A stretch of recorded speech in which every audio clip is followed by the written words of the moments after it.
Horror कहानियां थी। शब्द, तुझे भरोसा नहीं ना, तो फिर जा अपने कमरे में जाकर देख। तेरे पलंग के नीचे तुझे तेरी माँ की हड्डियां मिलेंगी। प्रभात दौड़कर अपने कमरे में जाता है और अपने पलंग के नीचे देखता है। वहां पर सचमुच एक कंकाल पड़ा हुआ था और उसके शरीर पर जो कपड़े थे वो प्रभात की माँ के थे। क्या बात है, आज तो आप सुबह से ही बहुत बिजी हैं।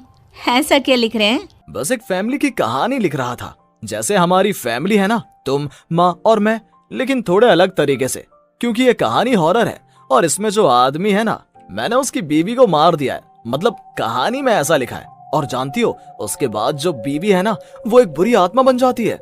क्या बेटा, इस तरह की डरावनी कहानियां क्यों लिखता है तू? जानता है ना, हम जो सोचते हैं, जो लिखते हैं, हमारा दिमाग पूरा दिन वैसा ही होता रहता है। माँ, परेशान होने वाली क्या बात है? राइटर हूँ मैं, मेरा तो काम है कहानियां लिखना। और वैसे भी ये सिर्फ एक कहानी है माँ, कोई सच नहीं है। उसके बाद कुछ दिन बीत जाते हैं। एक रात प्रभात को अपने ऑफिस से लौटने में देरी हो जाती है। रात के लगभग 12 बजे हुए थे। प्रभात जैसे ही अपने घर पहुंचता है, उसने देखा कि उसकी पत्नी दुर्गा डाइनिंग टेबल पर उसका इंतजार कर रही है। आ गए आप? कब से आपका इंतजार कर रही थी। देखिए ना, खाना भी ठंडा हो गया है। अरे दुर्गा, आज तुमने अपने इतने लंबे लंबे बालों को खोलकर क्यों रखा है? तुम तो हमेशा अपने बाल बांध कर रखती हो। वो क्या है ना प्रभात, जब इंसान अपनी जिंदगी से मुक्त हो जाता है ना, तो उसे दूसरे सारे बंधन खोल देने चाहिए। इसलिए मैंने अपने बालों के बंधन भी खोल दिए। ये तुम किस तरह की बातें कर रही हो? तुम ठीक तो हो?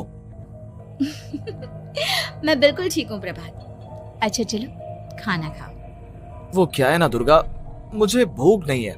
ऑफिस में कुछ खा लिया था। कोई बात नहीं, मैं तुम्हारे लिए एप्पल काट देती हूँ, एप्पल खा लो। नहीं दुर्गा, मुझे नहीं खाना है, मेरा मन नहीं है यार। तभी अचानक से दुर्गा अपने हाथ में एक बड़ा सा चाकू लेकर प्रभात पर हमला कर देती है। प्रभात अपने आप को बचाने की कोशिश करता है। आज मैं तुझे नहीं छोड़ूंगी, तुझे अपने साथ लेकर जाऊंगी अपनी दुनिया में। ये क्या बोल रही हो तुम? तुम्हारा दिमाग खराब हो गया है। आखिर तुम हो कौन? दुर्गा अपनी गर्दन टेढ़ी करते हुए बोलती है, मैं दुर्गा हूँ, तुम्हारी पत्नी। ध्यान से देखो मेरी आंखों में। प्रभात बुरी तरह से डर जाता है और घबराहट में वो चाकू अपनी पत्नी के पेट में मार देता है। उसकी पत्नी की वहीं के वहीं मौत हो जाती है और उसकी चीख की आवाज सुनकर उर्मिला दौड़ते हुए बाहर आती है। ये तुमने क्या किया प्रभात? तुमने अपनी पत्नी का खून कर दिया। लेकिन तू तो उसे बहुत प्यार करता था बेटा। तूने बहू को क्यों मार डाला? माँ, ये आपकी बहू नहीं थी, इसके अंदर कोई बुरी आत्मा घुसाई थी। मैं नहीं जानता ये सब कैसे हो गया, लेकिन वो मुझ पर हमला कर रही थी, मुझे मारने की कोशिश कर रही थी। माँ, मैंने कुछ नहीं किया। ये तूने क्या कर दिया बेटा? दुर्गा ने मुझे कहा था कि वो तेरी कहानी के उस कैरेक्टर की तरह एक्टिंग करके तुझे डराने की कोशिश करेगी। अरे वो तो तेरे साथ मजाक कर रही थी। हे भगवान, ये क्या हो गया? इसका मतलब दुर्गा। लेकिन माँ, मैंने जो कहानी लिखी थी उसमें भी ऐसा ही हुआ था। उस औरत ने अपने पति के साथ मजाक किया और गलती से उसके पति ने उसके पेट में चाकू मार दिया। मेरी कहानी सच कैसे हो सकती है? माँ, मुझे बहुत डर लग रहा है। अब ये सोच, दुर्गा की लाश का क्या करें हम? अगर गलती से भी ये बात बाहर फैल गई ना, तो तुझे पूरी जिंदगी जेल की सलाखों के पीछे रहना पड़ेगा। एक काम करते हैं माँ, हम घर के पीछे वाले बगीचे में उसकी लाश को दबा देते हैं। अगर कोई पूछेगा तो कह देंगे कि उर्मिला अपने मायके गई और फिर एक दिन हम भी अचानक यहाँ से कहीं दूर चले जाएंगे। कोई नहीं आएगा हमें पूछने, कोई नहीं आएगा माँ, बाद में जो होगा हम देख लेंगे।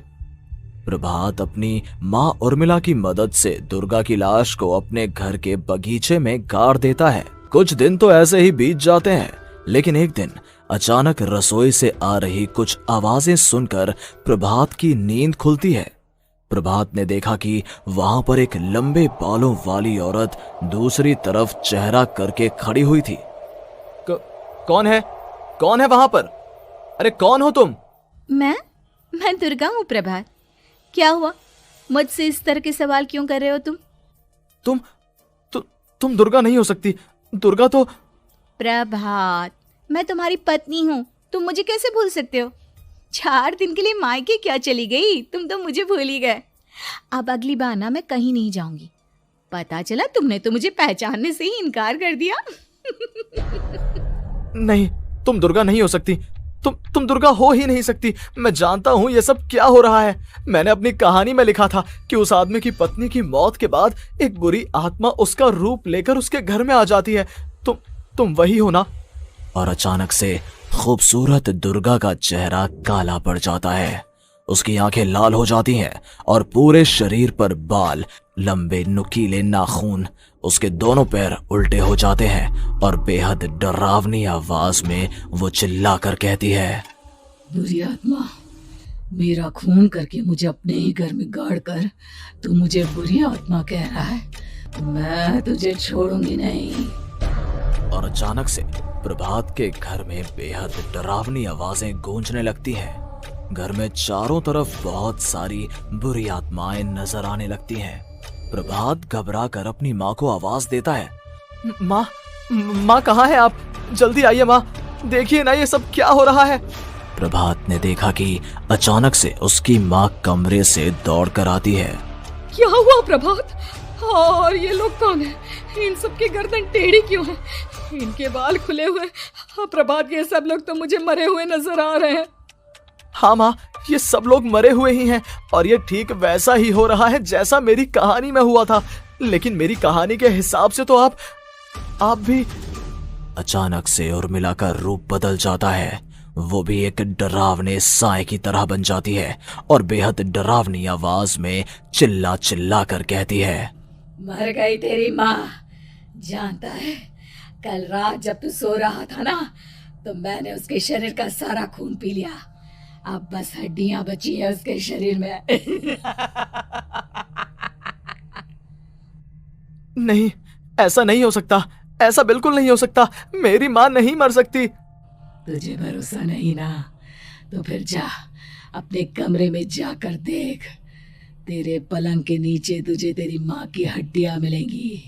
प्रभात दौड़कर अपने कमरे में जाता है और अपने पलंग के नीचे देखता है। वहां पर सचमुच एक कंकाल पड़ा हुआ था और उसके शरीर पर जो कपड़े थे वो प्रभात की माँ के थे। माँ, अब मुझे कुछ करना पड़ेगा। लेकिन मेरी कहानी में लिखा था कि माँ की मौत मेरे हाथों से होगी, पर माँ तो पहले ही मर चुकी है और वो बुरी आत्मा मुझे भी मार देगी। नहीं नहीं, इससे पहले कि वो मुझे कुछ करे, मुझे उसका काम खत्म करना होगा। प्रभात अपने हाथ में बड़ा सा चाकू लेकर उस बुरी आत्मा पर हमला कर देता है जिसने प्रभात की माँ का रूप लिया हुआ था, और अगले ही पल वो नीचे गिर जाती है और उसके शरीर से खून बहने लगता है। ऐसा नहीं हो सकता। एक बुरी आत्मा के शरीर में तो खून होता ही नहीं है। तो क्या सच में मैंने अपनी माँ को मार दिया? लेकिन अभी कुछ देर पहले तो फिर वो कंकाल किसका है? और ये कौन है? मैं पागल हो जाऊंगा। और अपनी माँ की लाश, इसका मैं क्या करूं? लोग पूछेंगे तो मैं क्या जवाब दूंगा? तभी वहां पर दुर्गा का रूप लेकर जो आत्मा थी उसने प्रभात से कहा, गाड़ दे अपनी माँ को ले जाकर उसी जगह जहाँ तूने मेरा खून करके मुझे गाड़ दिया था। जा, चला जा। घबराया हुआ प्रभात पागलों की तरह अपनी माँ की लाश को लेकर बगीचे में गाड़ देता है। प्रभात की हालत पागलों जैसी हो जाती है। वो अपने आप को अपने घर में बंद कर लेता है। कहानी के हिसाब से तो आगे ये हुआ था कि कहानी लिखने वाले ने उन बुरी आत्माओं से डरकर आत्महत्या कर ली थी। तो क्या मैं भी मर जाऊंगा? क्या मैं भी आत्महत्या कर लूंगा? एक काम करता हूँ, मैं अपनी कहानी का अंत बदल देता हूँ। हाँ, ये मैंने पहले क्यों नहीं सोचा। मैं लिख दूंगा कि कहानी को लिखने वाला आत्महत्या नहीं करता, बल्कि कहीं दूर जाकर नए सिरे से अपनी जिंदगी शुरू करता है। यही सोचकर प्रभात ने अपनी लिखी हुई कहानी को बाहर निकाला और उसे पढ़ना शुरू किया। ये देखकर वो हैरान रह गया कि कहानी का क्लाइमैक्स तो किसी ने पहले ही बदल दिया था। ये क्या? इसमें तो लिखा हुआ है कि आखिर में उस लेखक की पत्नी और माँ दोनों बगीचे में जिंदा दफन थे। बुरी आत्माओं ने उनको कैद करके रखा था और वो लेखक अपनी माँ और पत्नी दोनों को जिंदा बाहर निकाल लेता है। लेकिन ये सब लिख किसने दिया? प्रभात दौड़कर बगीचे में जाता है और वहां पर खुदाई करना शुरू कर देता है। प्रभात देखता है कि वहां पर लकड़ी के 2 बड़े संदूक हैं और उनके अंदर से आवाजें आ रही हैं। प्रभात बचा लो मुझे, अगर थोड़ी देर और हो गई तो वो मुझे छोड़ेगी नहीं। बेटा देखो, मैं इस बक्से के अंदर बंद हूँ, प्लीज मुझे बाहर निकालो, वो बुरी आत्मा किसी भी वक्त मुझे मार डालेगी। प्रभात वो दोनों बक्से बाहर निकालता है और अपनी पत्नी और माँ दोनों को आजाद करवा लेता है। लेकिन तभी वहां पर अचानक से एक बेहद डरावनी और खौफनाक दिखने वाली औरत आ जाती है। तुझे क्या लगा था इतनी आसानी से अपनी पत्नी और माँ को बचा लेगा? बस 5 मिनट और उसके बाद अमावस का चांद आसमान में आने ही वाला है। लेकिन तूने इन दोनों को बाहर निकाल लिया, अब तुझे मरना होगा। नहीं, मैं जानता हूँ मैं नहीं मरूंगा, और अब आगे क्या करना है ये भी मुझे पता है। प्रभात ये बहुत खतरनाक है, हमें मार डालेगी प्रभात, चलो यहाँ से। नहीं दुर्गा, अब मुझे अच्छी तरह से पता चल चुका है कि इस बुरी आत्मा से हम कैसे पीछा छुड़वा सकते हैं। और इतना कहकर प्रभात अपने हाथ में पकड़ी हुई सिंदूर की थैली उस बुरी आत्मा के ऊपर उछाल देता है। कुछ ही देर में वो जमीन पर गिरकर राख में बदल जाती है। ये सब क्या हो रहा था बेटा? ये सब तुम्हारी लिखी हुई इस कहानी की वजह से हुआ है ना? नहीं माँ, पहले मुझे भी ऐसा ही लगा, लेकिन बाद में पता चला कि बरसों पहले हमारे इस बगीचे की जमीन के अंदर किसी को जिंदा गाड़ दिया गया था और बस उसी औरत की आत्मा हमें परेशान कर रही थी।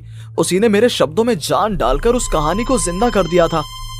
मुझे माफ कर दो प्रभात, मैंने आपकी कहानी के साथ छेड़छाड़ की थी और उसे बदल दिया था। माफी मांगने की जरूरत नहीं है दुर्गा, तुम्हारे उस बदलाव की वजह से ही आज हम सब जिंदा हैं, क्योंकि आखिर में कहानी में वो हुआ जो तुमने लिखा था।